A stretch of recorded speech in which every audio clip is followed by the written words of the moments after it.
Ang tanong is about Sara Duterte. Yung paggastos niya ng confidential funds, sinabi niya hindi siya magpapaliwanag sa Kongreso. Tama ba yun? Tama, sapagkat binibigyan siya ng COA until January or February of this year to comply with documentation. Yung notice of disallowance, Karen, ito'y malaking kasinungalingan.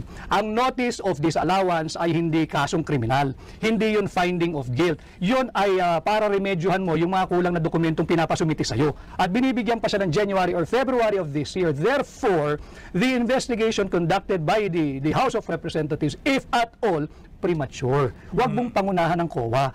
Constitutional duty ng COA yan. Article 9, Paragraph D, Section 3. So, Attorney, naniniwala kang walang maling paggamit si Vice President Sara Duterte sa confidential funds? Hindi pa dapat husgahan dahil mayroon pa siyang period to comply. So, lahat ito premature. Let COA do its job. Huwag pakialaman ng Kongreso yung trabaho ng COA because it is not the core function of Congress to do the function of COA.